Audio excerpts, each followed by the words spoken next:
Algo se esconde nas paredes e cortinas de um teatro. A história do espetáculo, vivenciada em cada palco. Neste Cine-Teatro do Parque, esse espetáculo se confunde com a própria vida cultural do Recife. Aqui, a cidade assistiu às grandes companhias de ópera e teatro do início do século. Viu o surgimento do cinema, inclusive os primeiros filmes pernambucanos, e o crescimento do teatro local no fim dos anos 50. Enfim, contar a história do parque é refletir sobre quase 100 anos do espetáculo recifense.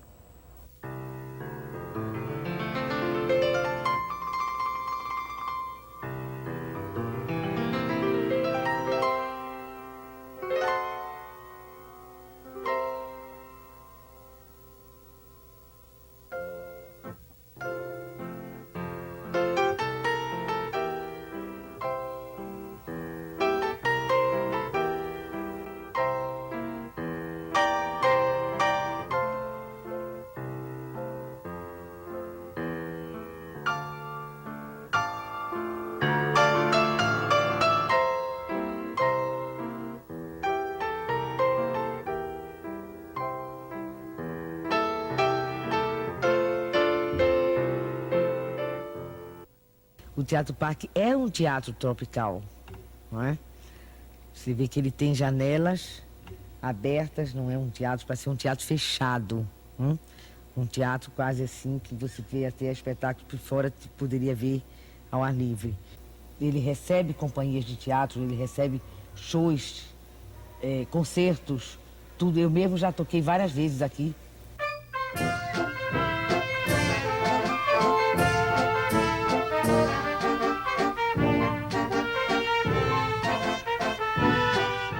Foi um imigrante português que construiu o Cine-Teatro do Parque, o comendador Bento Aguiar, que chegou ao Recife na virada do século.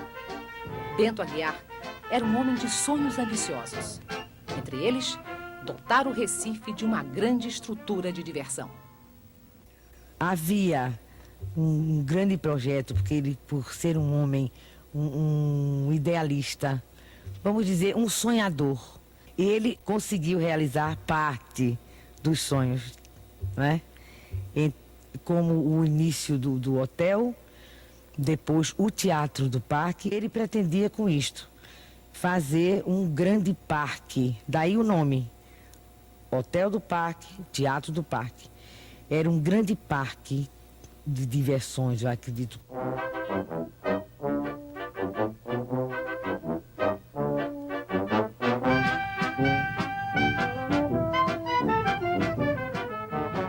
Agosto de 1915. Ainda iluminado a gás, o Recife despontava como centro comercial. A população circulava de bonde ou de trem e se divertia na praia, no banho salgado, ou nas salas de cinema, ou ainda nos cine-teatros, a novidade daquela época. No Recife eram 3, até a construção do parque.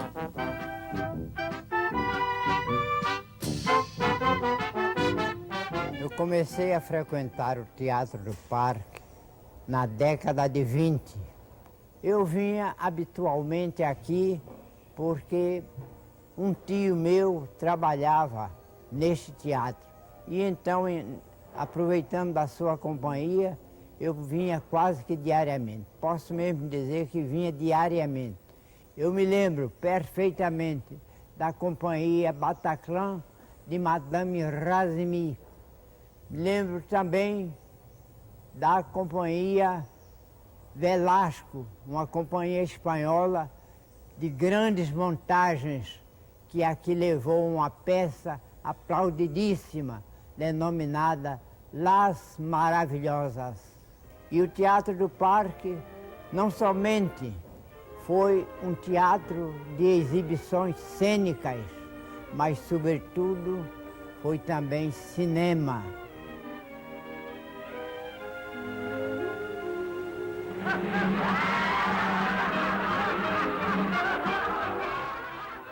Eu me lembro perfeitamente de ter visto aqui, numa tela de alta nitidez, filmes inesquecíveis no tempo do cinema mudo. A orquestra do maestro Nelson Ferreira fazia o acompanhamento dos filmes mudos.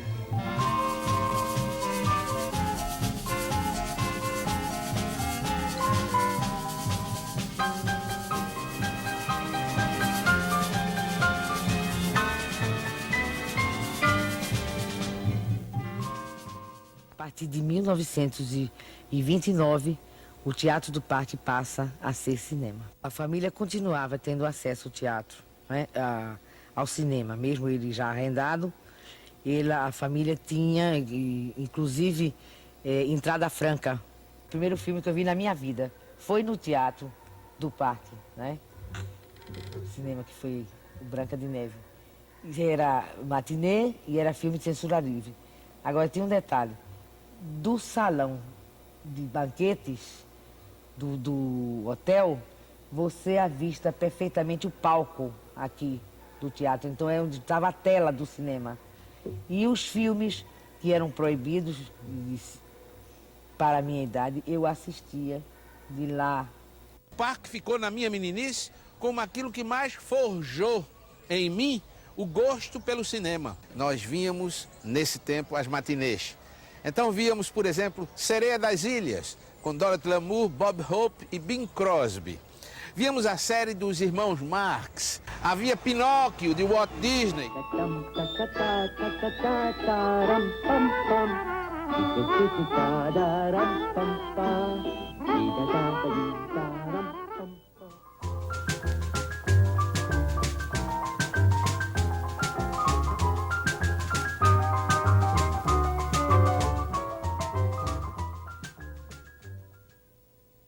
Eu trabalhei junto ao parque, na Meridional Filmes, e muitos filmes nossos passavam também, nos filmes da Meridional, né? Porque eu comecei a trabalhar para a Meridional. Eu só fazia filmar, eu filmava, fazíamos uma série, fizemos aqui uma série de filmes, que os filmes era Folha da Manhã na tela.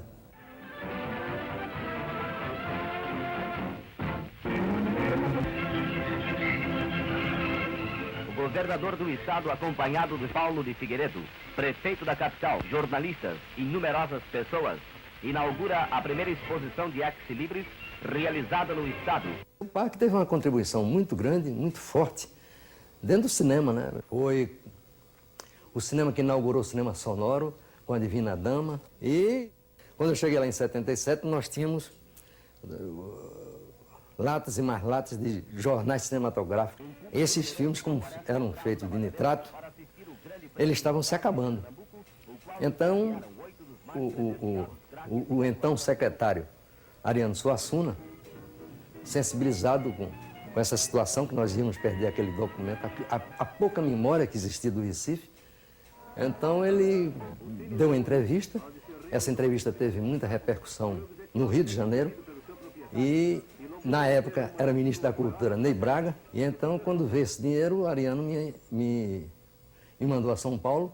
Eu entrei em contato com a Cinemateca Brasileira e pudemos, então, restaurar esses documentários, esses jornais, e com a compra de alguns filmes do ciclo do Recife. Então, esses filmes estão na Filmoteca do Parque.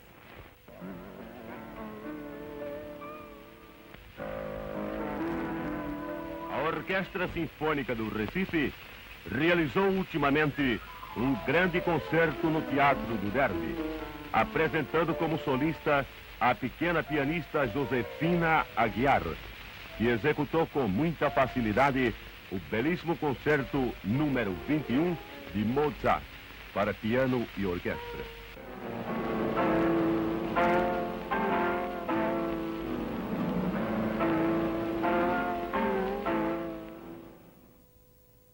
Em 1959, o Recife, pela primeira vez, experimentava uma administração popular. Foi nesse clima de participação que lideranças do teatro reivindicaram a desapropriação do parque. Valdemar de Oliveira, através de suas colunas A Propósito e das páginas semanais do Jornal do Comércio, Artes e Artistas, batalhava continuamente no sentido de fazer retornar o parque à condição de teatro. Já havia no Recife outros cinemas. Havia o Arte Palácio, havia o Trianon e acho que também o São Luís. Quando Pelópidas Silveira, prefeito da cidade em 1959, anunciou a negociação que era feita com a família Bento de Aguiar para a compra do parque, todos nós exultamos. E a estreia se deu com Onde Canta o Sabiá, direção de Hermílio Borba Filho. Eu fazia uma melindrosa, que a época era passada na época de 20. E eu fazia uma das melindrosas, a Ritinha. E nós em cena dançávamos, cantávamos e dançávamos. Jura pela imagem da Santa Cruz, do Redentor, pra ter valor a tua jura.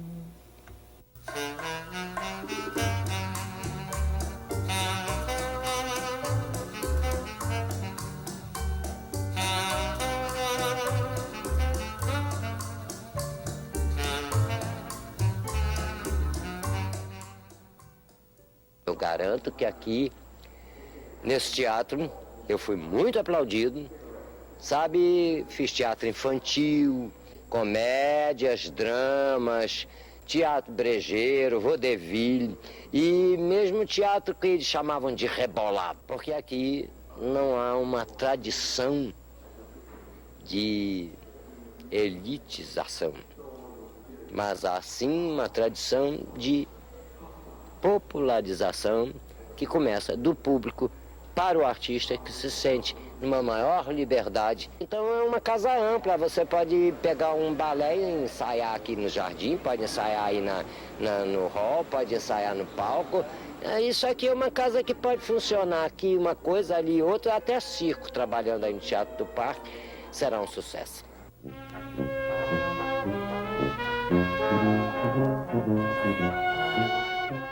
Era pleno regime militar, em 1970, quando voltaram as exibições cinematográficas no parque. O cinema do parque fervia com relação ao Super 8.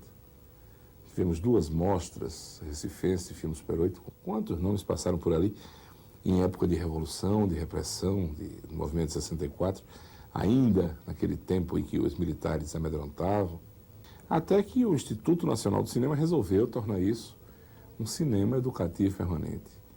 E por um convênio entre a prefeitura, o prefeito Augusto Lucena e Alfredo Oliveira, e o Dr. Carlos Guimarães de Mato Júnior, que era o então presidente do Instituto Nacional do Cinema, se criou o primeiro cinema educativo permanente do Brasil.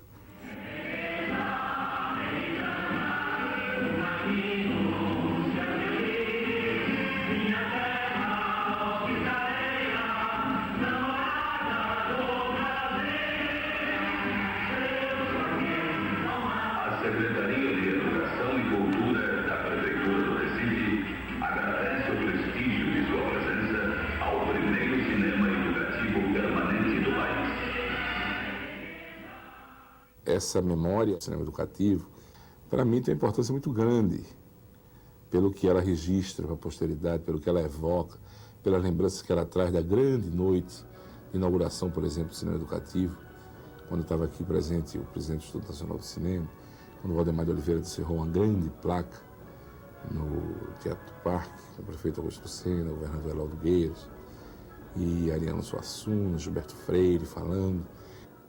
No fim dos anos 70, começo até a metade dos anos 80, o Cinema do Parque era o grande cinema de arte do Recife. No tempo de Anésio, no tempo de Valdemar de Oliveira, a coisa tinha mais esse sentido de fazer uma coisa totalmente diferente. Quer dizer, cinema, educação não seria o cinema de arte, seria o cinema que tivesse só o documentário, o curta-metragem. E nós rompemos com isso, fazíamos segunda e terça, às vezes fazíamos também quinta e sexta, às 6 horas da noite, entendeu? Mas o forte mesmo era segunda e terça, 2 sessões, como continua a ser feito.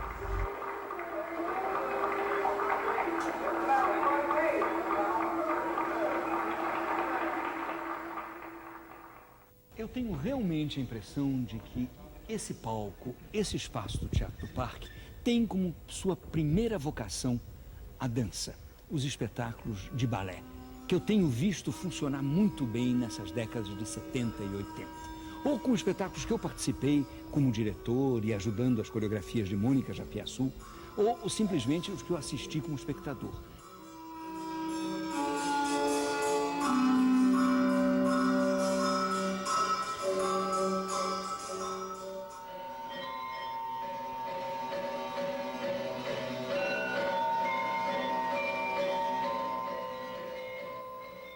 Eu não podia deixar de falar de um dos momentos mais fortes na minha vida artística no Recife, foi quando se fez, isso no comecinho da década de 80, a primeira homenagem no Brasil todo a Vinícius de Moraes, que tinha acabado de se encantar. Já era um momento de grande saudade. Como espectador, momentos de grande beleza musical. Cantores populares brasileiros que aqui tiveram presente e que marcaram muito a sua participação, a sua comunicação com o público.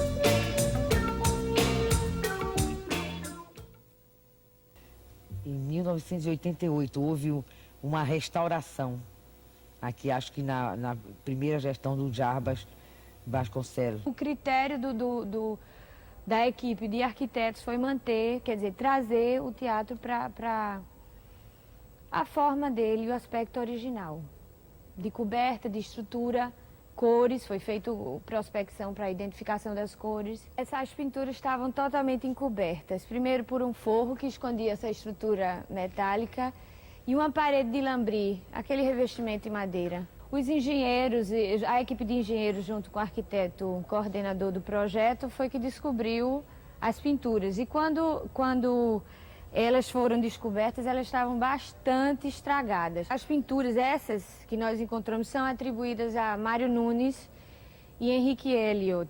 Foram os fundadores da Escola de Belas Artes aqui. Mas, de acordo com as análises físico-químicas, nós fizemos prospecções e encontramos, sobretudo na parte do frontão, dessa parte triangular aqui, outra pintura subjacente. Existe outra pintura, que talvez seja a pintura original. De toda forma, essa pintura atual está salva e a subjacente também.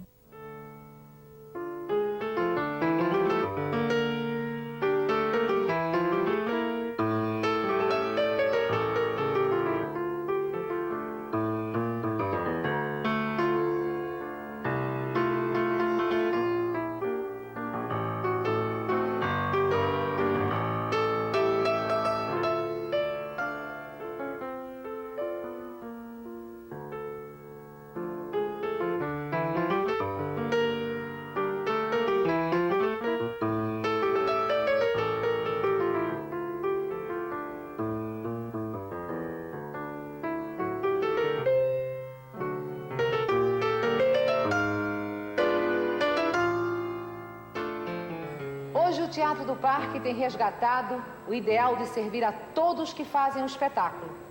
A música, a dança, o cinema, o teatro. Sem dúvida, este é um palco popular. Se nasceu da iniciativa de um comendador, é o Recife que é herdeiro desse sonho, da Belle Époque brasileira.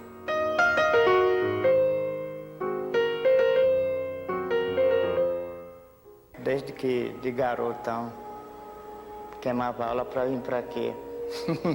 No tempo do filme revista. Acho legal, não só a área, né, como também o fato de estar sempre passando assim, filmes, né, um preço popular, peças. Eu acho bem interessante, tem um programa cultural interessante. Olha, esse teatro aqui é muito bonito, é uma viagem o Teatro do Parque. Aqui tem um lugar que é reservado, tem um ambiente que a gente fica mais descontraído, né? E, historicamente, parece que a gente está voltando no passado, né?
Brasil.